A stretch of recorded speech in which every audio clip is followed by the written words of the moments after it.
The Graveyard Book, Chapter 7, continued. The graveyard gates were closed when Scarlet reached them. Scarlet pulled at them desperately, but the gates were padlocked for the night. And then Bod was beside her. "Do you know where the key is?" she asked him. "We don't have time," said Bod. He pushed closed the metal bars.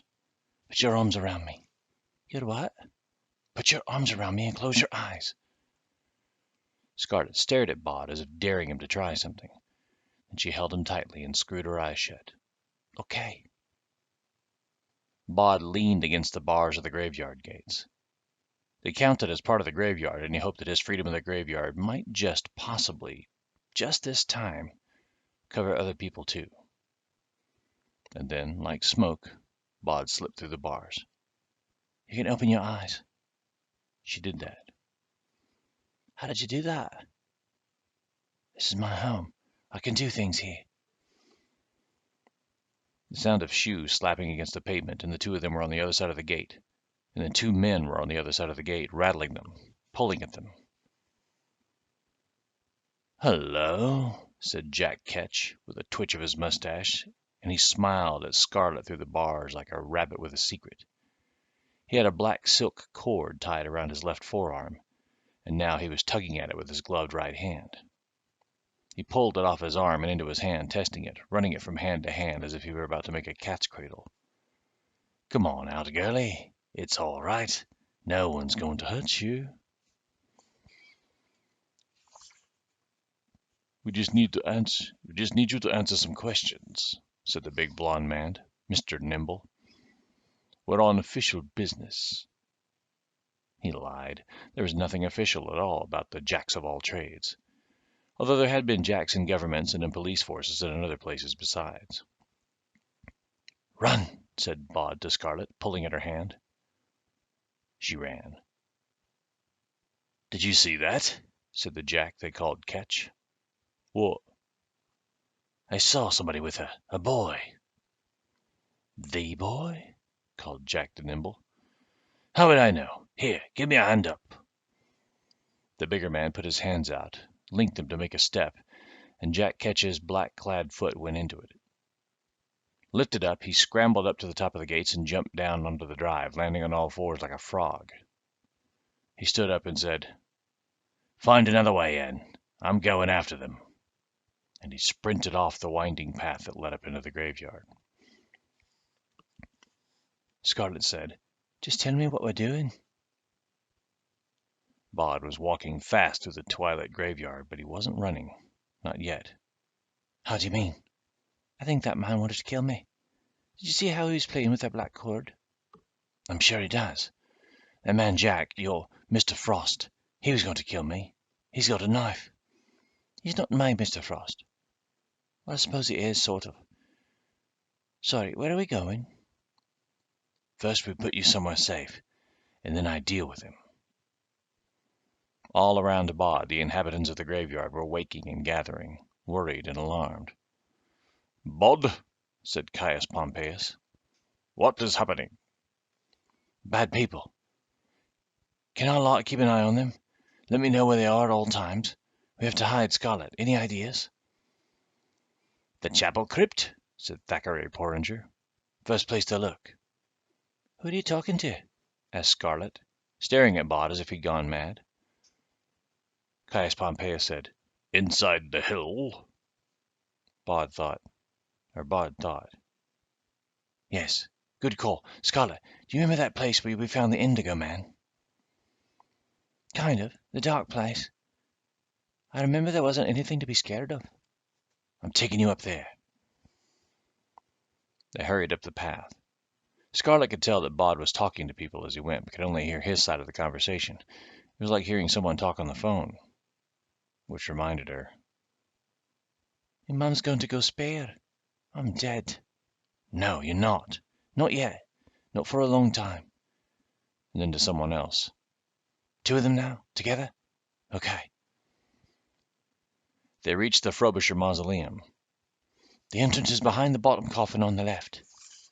If you hear anyone coming and it's not me, go straight down to the very bottom. Do you have anything to make a light?" Yeah, a little LED ring on my key, little LED thing on my key ring. Good. He pulled open the door to the mausoleum. And be careful. Don't trip on anything. Where are you going? This is my home. I'm going to protect it. Scarlet squeezed the LED keyring and went down on her hands and knees. The space behind the coffin was tight, but she went through the hole into the hill and pulled the coffin back as best she could. In the dim LED light, she could see stone steps. She stood upright, and hand on the wall, she walked down 3 steps and then stopped and sat, hoping that Bod knew what he was doing. And she waited. Bod said, "Where are they now?" His father said, "One fellow's up by the Egyptian walk looking for you. His friend's waiting down by the alley wall. 3 others are on their way over, climbing up by the alley wall and all over the big bins." "I wish Silas were here. He'd make short work of them, or miss the pesque." "You don't need them," said Mr. Owen. "Oh, you don't need them," said Mr. Owens encouragingly. "Where's Mum?" "Down by the alley wall." "Tell her I've hidden Scarlet in the back of the Frobisher place. Tell her to keep an eye on her if anything happens to me." Bod ran through the darkened graveyard. The only way into the northwest part of the graveyard was through the Egyptian walk, and to get there he would have to go past a little man with a black silk rope, the man who was looking for him, the man who wanted him dead. He was nobody Owens, he told himself. He was part of the graveyard. He would be fine. He nearly missed the little man, the Jack called Ketch, as he hurried into the Egyptian walk. The man was almost part of the shadows. Bod breathed in, faded as deeply as he could fade, and moved past the man like dust on an evening breeze. He walked down the green-hung length of the Egyptian walk. Then, with an effort of will, he became as obvious as he could and kicked at a pebble.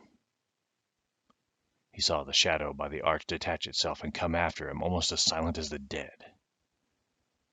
Bod pushed through the trailing ivy that blocked the walk into the northwest corner of the graveyard. He knew he would have to time this just right. Too fast and the man would lose him, but if he moved too slowly, a black silk rope would wrap itself around his neck, taking his breath and all of his tomorrows. He pushed noisily through the tangle of ivy, disturbing one of the graveyard's many foxes, which sprinted off into the undergrowth. It was a jungle here, of fallen headstones and headless statues, of trees and holly bushes, and of slippery piles of half-rotted fallen leaves. But it was a jungle that Bod had explored since he was old enough to walk and to wander. Now he was hurrying carefully, stepping from root tangle of ivy to stone to earth, confident that this was his graveyard. He could feel the graveyard itself trying to hide him, to protect him, to make him vanish, and he fought it, worked to be seen. He saw Nehemiah Trot and hesitated. "Hola, young Bod," called the poet. "I hear that excitement is the master of the hour, and that you fling yourself through these dominions like a comet across the firmament. What's the word, good Bod?" "Stand there, just where you are. Look back the way they came, and tell me when he comes close." Bod skirted the ivy-covered Carstairs grave, and then he stood, panting as if out of breath, with his back to his pursuer. And he waited. It was only for a few seconds, but it felt like a small forever. "He's here, lad," said Nehemiah Trot. "About 20 paces behind you." The Jack called Ketch saw the boy in front of him, and he pulled his black silk cord tight between his hands. It had been stretched around for many necks over the years, and it had been the end of every one of the people it had embraced. It was very strong and very soft and invisible to X-rays. Ketch's mustache moved, but nothing else. He had his prey in sight, and he didn't want to startle it. He began to advance, as silent as a shadow. The boy straightened up. Jack Ketch darted forward, his polished black shoes almost soundless on the leaf mold. "Here comes, lad!" called Nehemiah Trot. The boy turned, and Jack made a leap towards him. And Mr. Ketch felt the world tumbling away beneath him. He grabbed at the world with a gloved hand, but he tumbled down and down into the old grave, all of 20 feet, before landing on Mr. Carstairs' coffin, splintering the coffin lid and his ankle at the same time. "That's one," said Bod calmly, although he felt anything but calm. "Elegantly accomplished," said Nehemiah Trot. "I shall compose an ode. Would you like to stay and listen?" "No time. Where are the other men?" Euphemia Horsefall said, "3 of them are on the southwest path, heading up the hill." Tom Sand says, "And there's another, right now. He's just walking around the chapel. He's the one who's been all around the graveyard for the last month.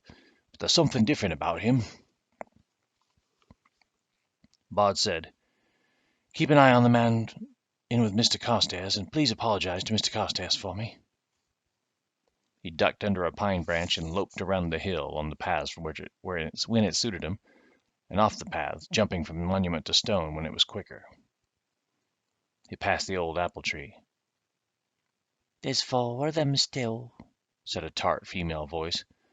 "4 of them, and all killers, and the rest of them won't at all fall into open graves to oblige you." "Hello, Liza. I thought you were angry at me." "I might be and I mightn't," she said, nothing more than a voice. "But I'm not going to let them cut you up, nohow." "Then trip them for me. Trip them and confuse them and slow them down. Can you do that?" "While you runs away again? Nobody, Owens. Why don't you just fade and hide in your mum's nice tomb where they'd never find you? And soon enough Silas will be back and take care of them." "Maybe they will, and maybe they won't. I'll meet you by the lightning tree."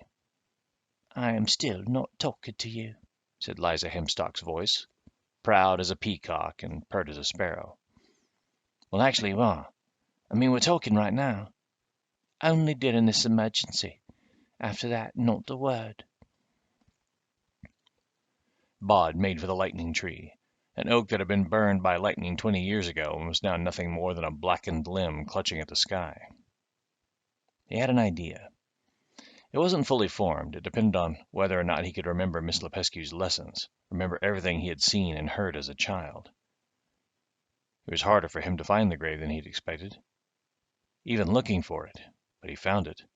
An ugly grave, tipped at an odd angle, its stone topped by a headless, water-stained angel that had the appearance of a gargantuan fungus. It was only when he touched it and felt the chill that he knew for certain. He sat down on the grave and forced himself to become entirely visible. "You've not faded," said Liza's voice. "Anyone could find you." "Good. I want them to find me." "More know Jack Fool than Jack Fool knows." The moon was rising. It was huge now and low in the sky. Bod wondered if it would be overdoing it if he began to whistle. "I can see him." A man ran towards him, tripping and stumbling, 2 other men close behind. Bod was aware of the dead clustered around them, watching the scene, but he forced himself to ignore them. He made himself more comfortable in the ugly grave. He still felt like the bait in a trap, and it was not a good feeling. The bull-like man was the first to reach the grave, followed closely by the man with the white hair who had done all the talking, and the tall blond man. Bod stayed where he was. The man with the white hair said, "Ah, the elusive Dorian boy, I presume. Astonishing. There's our Jack Frost hunting the whole world over, and here you are, just where he left you 13 years ago." "That man killed my family." "Indeed he did." "Why?" "Does it matter? You're never going to tell anyone?" "Then it's no skin off your nose to tell me, is it?" The white-haired man barked a laugh. "Ha! Funny boy. What I want to know is, how have you lived in a graveyard for 13 years without anyone catching wise?" "I'll answer your question if you answer mine." The bull-necked man said, "You don't talk to Mr. Dandy like that, you little snut. I spit you. I'll—" The white-haired man took another step toward the grave. "Hush, Jack Tar. All right, an answer for an answer. We, my friends and I, are members of the fraternal organization known as the Jack of all trades, or the Knaves, or by other names. We go back an extremely long way. We know. We remember things that most people have forgotten. The old knowledge. Magic. You know a little magic. The man nodded agreeably. If you want to call it that. But it's a very specific sort of magic. There's a magic you can take from death. Something leaves the world, something else comes into it. You killed my family. For what? For magic powers? No, that's ridiculous. No, we killed you for protection. Long time ago, one of our people, and this was back in Egypt in the pyramid days, he foresaw that one day there would be a child born who would walk the borderline between the living and the dead. But if this child grew to adulthood, it would mean the end of our order and all we stand for. We had people casting nativities before London was a village, and we had your family in our sights before New Amsterdam became New York. And we sent what we thought was the best and the sharpest and the most dangerous of all the Jacks to deal with you, to do it properly, so we could take all the bad juju and make it work for us instead, and keep everything ticky-boo for another 5,000 years. Only he didn't. Bod looked at the three men. So where is he? Why isn't he here? The blond man said, We can take care of you. He's got a good nose on him, has our Jack Frost. He's got the trail of your little girlfriend. Can't leave any witnesses. Not to something like this. Bod leaned forward, dug his hands into the wild weed grass that grew on the unkempt grave. Come and get me. The blond man grinned. The bull-neck man lunged, and yes, even Mr. Dandy took several steps forward. Bod pushed his fingers as deeply as he could into the grass, pulled his lips back from his teeth, and he said 3 words in a language that was ancient before the Indigo Man was born. Skach! Thech! Kabaga! He opened the ghoul gate. The grave swung up like a trap door. In the deep hole below the door, Bod could see stars, a darkness filled with glimmering lights. The bullman, Mr. Tar, at the edge of the hole, could not stop and stumbled, surprised, into the darkness. Mr. Nimble jumped toward Bod, his arms extended, leaping over the hole. Bod watched as the man stopped in the air at the zenith of his spring and hung there for a moment before he was sucked through the ghoul gate, down and down. Mr. Dandy stood at the edge of the ghoul gate on a lip of stone and looked into the darkness beneath. He raised his eyes to Bod, and, thin-lipped, he smiled. I don't know what you just did, but it won't work. It didn't work. He pulled his gloved hand out of his pocket, holding a gun, pointed directly at Bod. I should have done this 13 years ago. You can't trust other people. If it's important, you have to do it yourself. A desert wind came up from the ghoul gate, hot and dry with grit in it, and Bod said, There's a desert down there. If you look for water, you should find some. There's things to eat if you look hard, but don't antagonize the night gaunts. Avoid Ghoulheim. The ghouls might wipe your memories and make you into one of them, or they might wait until you've rotted down and then eat you. Either way, you can do better. The gun barrel did not waver. Mr. Dandy said, Why are you telling me this?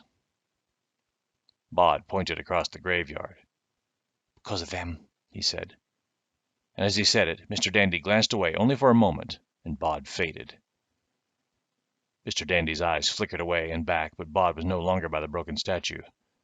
From deep in the hole, something called like the lonely wail of a night bird. Mr. Dandy looked around, his forehead a slash, his body a mass of indecision and rage. Where are you? The deuce take you! Where are you? He thought he heard a voice say, Ghoul gates are made to be open and then closed again. You can't leave them open. They want to close. The lip of the hole shuddered and shook. Mr. Dandy had been in an earthquake once, years before, in Bangladesh. It felt like that.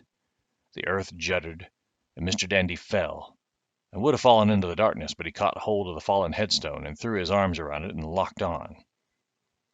He didn't know what was beneath him, only he had no wish to find out. The earth shook, and he felt the headstone began to shift beneath his weight. He looked up.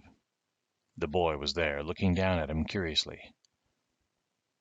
I'm going to let the gate close now. I think if you keep holding on to that thing, it might close on you and crush you, or it might absorb you, and make you into part of the gate. I don't know. But I'm going to give you a chance, more than you ever gave my family. A ragged judder.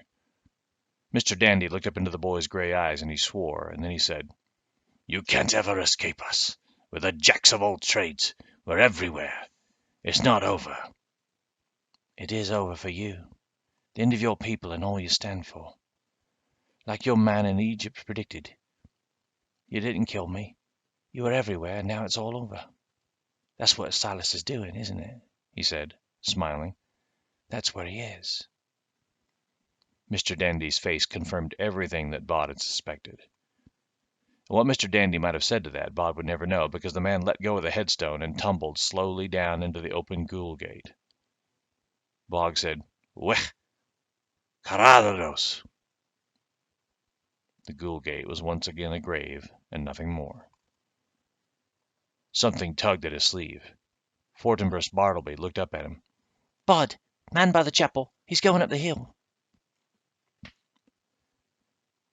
The man Jack followed his nose. He had left the others, not least of which because of the stink of Jack Dandy's cologne made finding anything subtler impossible. He could not find the boy by scent, not here. The boy smelled like the graveyard, but the girl smelled like her mother's house, like the dab of perfume she had touched to her neck before school that morning. She smelled like a victim, too, like fear sweat, thought Jack, like his quarry. And wherever she was, the boy would be too, sooner or later. His hand closed around the handle of his knife, and he walked up the hill. He was almost to the top of the hill when it occurred to him, a hunch he knew was truth, that Jack Dandy and the rest of them were gone. Good. There's always room at the top. The man Jack's own rise through the order had slowed and stopped after he failed to kill all the Dorian family. It was as if he had no longer been trusted. But now, soon, everything would change. At the top of the hill, the man Jack lost the girl's scent. He knew she was near. He retraced his steps, almost casually, and caught her perfume again about 50 feet away beside a small mausoleum with a closed metal gateway. He pulled on the gate and it swung wide. Her scent was strong now. He could smell that she was afraid. He pulled down the coffins one by one from their shelves and let them clatter onto the ground, shattering the old wood, spilling their contents onto the mausoleum floor. No, she wasn't hiding in any of those. Then where? He examined the wall. Solid. He went down on his hands and knees and pulled the last coffin out and reached back. His hand found an opening. "Scarlet?" he called, trying to remember how he would have called her name when he was Mr. Frost. But he couldn't hardly find that part of himself any longer. He was the man Jack now, and that's all he was. On his hands and knees he crawled through the hole in the wall. When Scarlet heard the crashing noise from above, she made her way carefully down the steps, her left hand touching the wall, her right hand holding the little LED keyring which cast just enough light to allow her to see that she was placing her feet. She made it to the bottom of the stone steps and edged back into the open chamber, her heart thumping. She was scared. Scared of nice Mr. Frost and his scarier friends. Scared of this room and its memories. Even, if she were honest, a little afraid of Bod. He was no longer a quiet boy with a mystery, a link to her childhood. He was something different, something not quite human. She thought, I wonder what Mum's thinking right now. She'll be phoning Mr. Frost's house over and over trying to find out when I'm coming back. If I get out of this alive, I'm going to force her to give me a phone. It's ridiculous. I'm the only person in my year who doesn't have her own phone, practically. I miss my mum. She hadn't thought any human could move that silently through the dark, but a gloved hand closed on her mouth.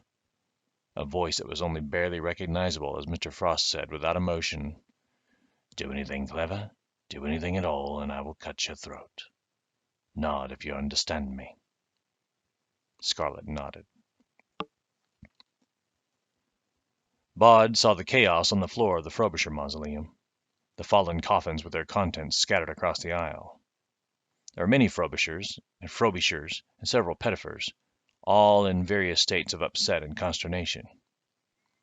"He's already down there," said Ephraim. "Thank you," said Bod. He clambered through the hole in the inside of the hill, and he went down the stairs. Bod saw as the dead see.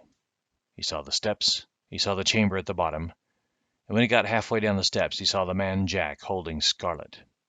He had her arm twisted up behind her back and a large, wicked boning knife at her neck. The man Jack looked up in the darkness. "Hello, boy." Bod said nothing. He concentrated on his fade and took another step. "You think I can't see you? And you're right, I can't. Not really. But I can smell your fear, and I can hear you move and hear you breathe. And now I know about your clever vanishing trick, and I can feel you. Say something now. Say it so I can hear it, or I start to cut little pieces out of the young lady. You understand me?" "Yes," said Bod, his voice echoing in the chamber room. "I understand." "Good. Now come here. Let's have a little chat." Bod began to walk down the steps. He concentrated on fear, on raising the level of panic in the room, of making the terror something tangible. "Stop that! Whatever it is you're doing, don't do it." Bod let it go. "You think you can do your little magics on me? Do you know what I am, boy?" "You're a Jack. You killed my family, and you should have killed me." Jack raised an eyebrow, and he said, "I should have killed you?" "Oh, yes. The old man said that if you were to let me grow to adulthood, your order would be destroyed. I did. I failed, and you lost." "My order goes back before Babylon. Nothing can harm it." "They didn't tell you, did they? Those four?" Bod was now standing 5 paces from the man Jack. "They were the last of the Jacks. What was it? Krakow and Vancouver and Melbourne? All gone." Scarlet said, "Please, boy, make him let go of me." "Don't worry," said Bod, with a calm he did not feel. He said to Jack, "There's no point in hurting her. There's no point in killing me. Don't you understand? There isn't even an order of Jack of all trades. Not any more." Jack nodded thoughtfully. "If this is true, now I am a Jack all alone. Then I have an excellent reason for killing you both." Bod said nothing. Pride. Pride in my work. Pride in finishing what I began." Then he said, "What are you doing?" Bod's hair prickled. He could feel a smoke tendril presence twining through the room, and he said, "It's not me. It's the Slayer. It guards the treasure what's buried here." "Don't lie." Scarlet said, "He's not lying. It's true." "True? Buried treasure? Don't make me—" "The Slayer guards the treasure for the Master."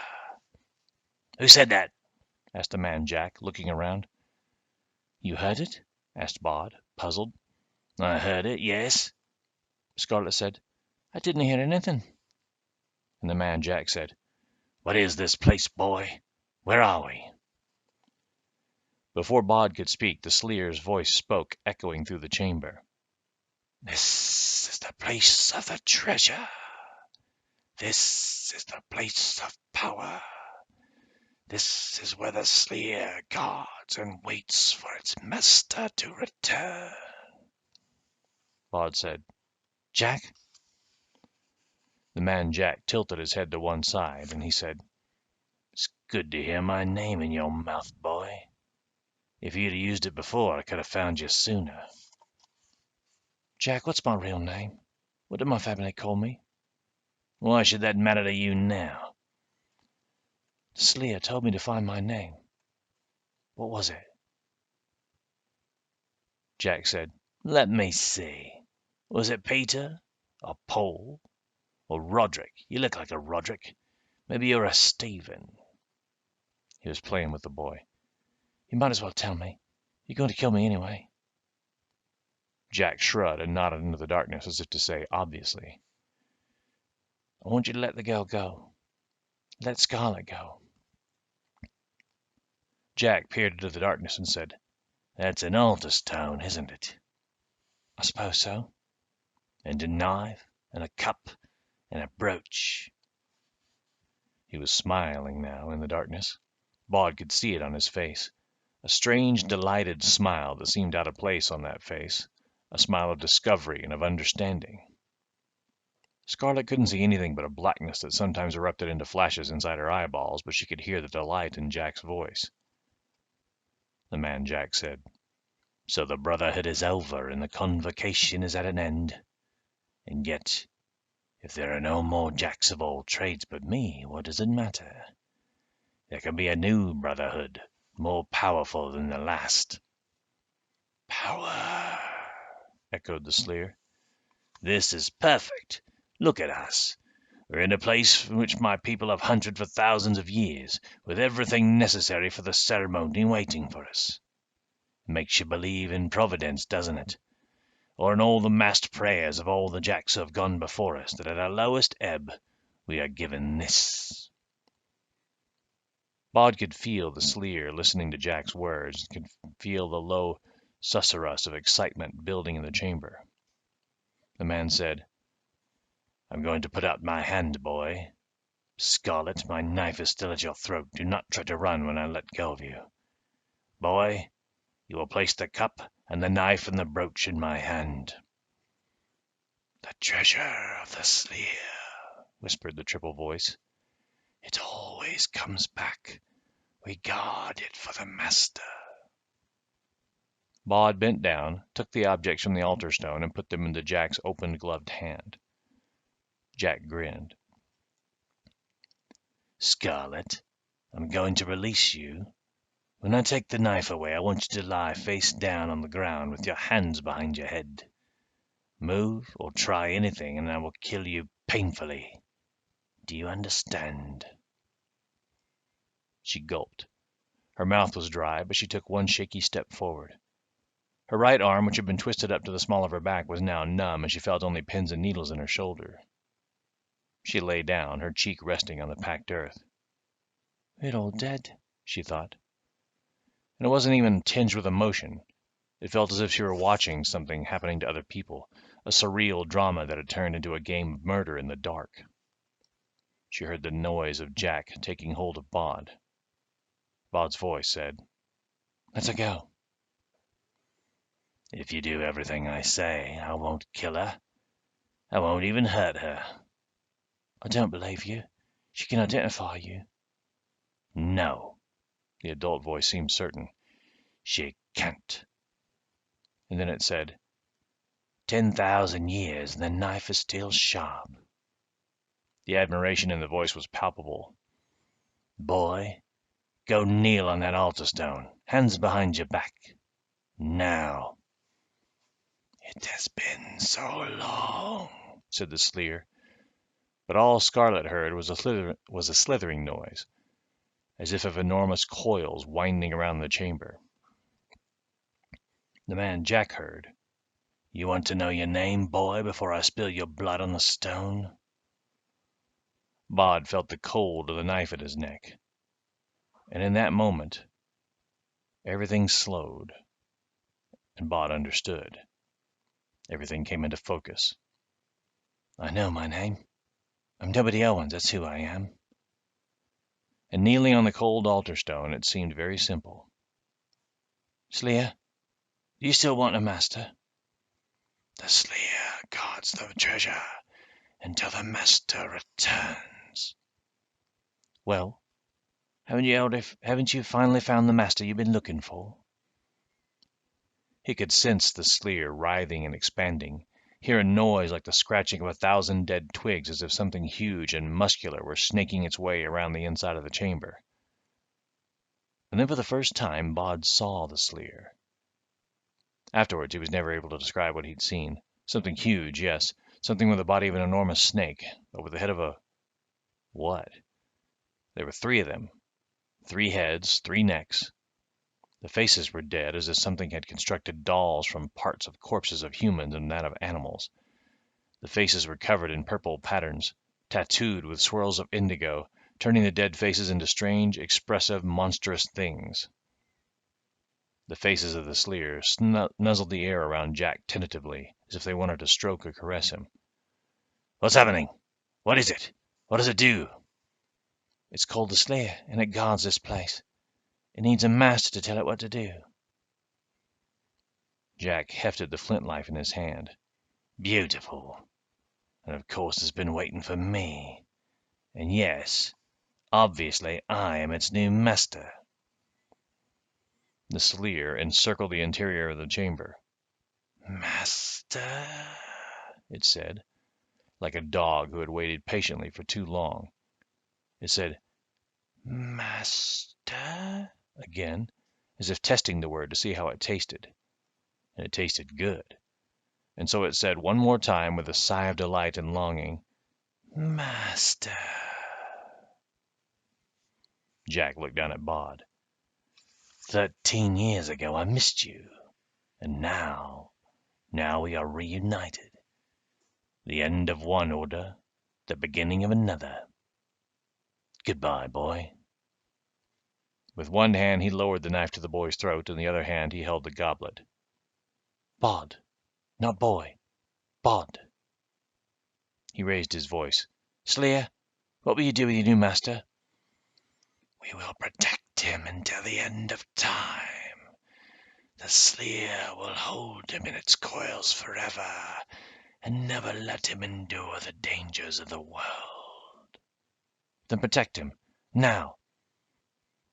"I am your master. You will obey me," said the man Jack.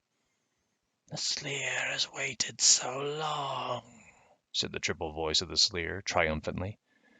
"So long a time." And it began to loop its huge, lazy coils around the man Jack. The man Jack dropped the goblet. Now he had a knife in each hand, a flint knife and a knife with a black bone handle, and he said, "Get back! Keep away from me! Don't get any closer!" And he slashed out with the knife as the Sleer twined around him, and in a huge crushing movement engulfed the man Jack in its coils. Bod ran over to Scarlet and helped her up. I want to see what's happened." She pulled out her LED light and turned it on. What Scarlet saw was not what Bod saw. She did not see the Sleer, and that was a mercy. She saw the man Jack, though. She saw the fear on his face, which made him look like Mr. Frost had once looked. In his terror, he was once more the nice man who had driven her home. He was floating in the air, 5 or 10 feet above the ground, slashing wildly at the air with 2 knives, trying to stab something she couldn't see, in a display that was obviously having no effect. Mr. Frost, the man Jack, whoever he was forced away from them and pulled back until he was spread-eagled, arms and legs wide and flailing against the side of the chamber wall. It seemed to Scarlet that Mr. Frost was being forced through the wall, pulled into the rock, being swallowed up by it. But now there was nothing visible but a face. He was shouting wildly, desperately, calling at Bod to call the thing off, to save him. Please, please. Then the man's face was pulled through the wall, and the voice was silenced. Bod walked back to the altar stone. He picked up the stone knife and the goblet and the brooch from the ground, and he placed them where they belonged. He left the black metal knife where it fell. Scarlet said, "I thought you said the Sleer couldn't hurt people. I thought it was all it could do was frighten us." "Yes, but I wanted a master to protect. It told me so." "You mean you knew what will happen?" "Yes, I hoped it would." He helped her up the steps and out into the chaos of the Frobisher mausoleum. "I need to clean all this up," said Bod, casually. Scarlet tried not to look at the things on the floor. They stepped out into the graveyard, and Scarlet said dully once more, "You knew that will happen." This time Bod said nothing. She looked at him as if unsure what she was looking at. So you knew the slayer would take him. Was that why you hid me down there? Was it? What was I then? Bait? It wasn't like that. We're still alive, aren't we? And he won't trouble us any longer. Scarlet could feel the anger and the rage welling up inside her. The fear had gone, and now all that she was left with was the need to lash out and to shout. She fought the urge. What about those other men? Did you kill them too? I didn't kill anyone. Then where are they? One of them's at the bottom of a deep grave with a broken ankle. The other three well, they're a long way away. You didn't kill them? Of course not. This is my home. Why would I want them hanging around here for the rest of the time? Look, it's okay. I dealt with them. Scarlet took a step away from him, and she said, You aren't a person. People don't behave like you. You're as bad as he was. You're a monster. Bod felt the blood drain from his face. After everything he'd been through that night, after everything that had happened, this was somehow the hardest to take. No, it wasn't like that. Scarlet began to back away from Bod. She took 1 step, 2 steps, was about to flee, to turn and run madly, desperately through the moonlit graveyard, when a tall man in black velvet put a hand on her arm and said, I am afraid you do Bod an injustice, but you will undoubtedly be happier if you remember none of this. Let us walk together, you and I, and discuss what has happened to you over the last few days, and what might be wise for you to remember, and what it might be better for you to forget. Bod said, Silas, you can't make her forget me. It will be the safest way. For her, if not for all of us. Don't I get a say in this? Silas said nothing. Bod took a step toward Scarlet and said, Look, it's over. I know it was hard, but we did it. You and me, we beat them. Her head was shaking gently as if she were denying everything she saw, everything she were experiencing. She looked up at Silas and said, Only. I want to go home, please. Silas nodded. He walked, with the girl, down the path that would eventually lead them both out of the graveyard. Bod stared at Scarlet as she walked away, hoping that she would turn and look back, or that she would just smile and look at him without fear in her eyes. But Scarlet did not turn. She simply walked away. Bod went back into the mausoleum. He had to do something, so he began to pick at the fallen coffins, to remove the debris and replace the tangle of tumbled bones into the coffins. Disappointed to discover that none of the many Frobishers and Pettifers gathered around to watch to be certain whose bones belonged to which container. A man brought Scarlet home. Later, Scarlet's mother could not quite remember what he had told her, although disappointingly she had learned that nice J. Frost had unavoidably been forced to leave town. The man talked with them in the kitchen about their lives and their dreams, and by the end of the conversation Scarlet's mother had somehow decided that they would be returning to Glasgow. Scarlet would be happy to be near her father and see her old friends again. Silas left the girl and her mother talking in the kitchen, discussing the challenges of moving back to Scotland, with Nuna promising to buy Scarlet a phone of her own. They barely remembered that Silas had ever been there, which was the way he liked it. Silas returned to the graveyard and found Bod sitting in the amphitheater by the obelisk, his face set. How is she? I took her memories. They will return to Glasgow. She has friends there. How could you make her forget me? People want to forget the impossible. It makes their world safer. I liked her. I'm sorry. Bod tried to smile, but he couldn't find a smile inside him. The men, they spoke about the trouble they were having in Krakow and Melbourne and Vancouver. That was you, wasn't it? I was not alone. Miss Lepescu? And then seeing the expression on his guardian's face, he said, Is she all right? Silas shook his head, and for a moment his face was terrible for Bod to behold. She fought bravely. She fought for you, Bod. The Slayer has the man Jack. 3 others went through the ghoul gate.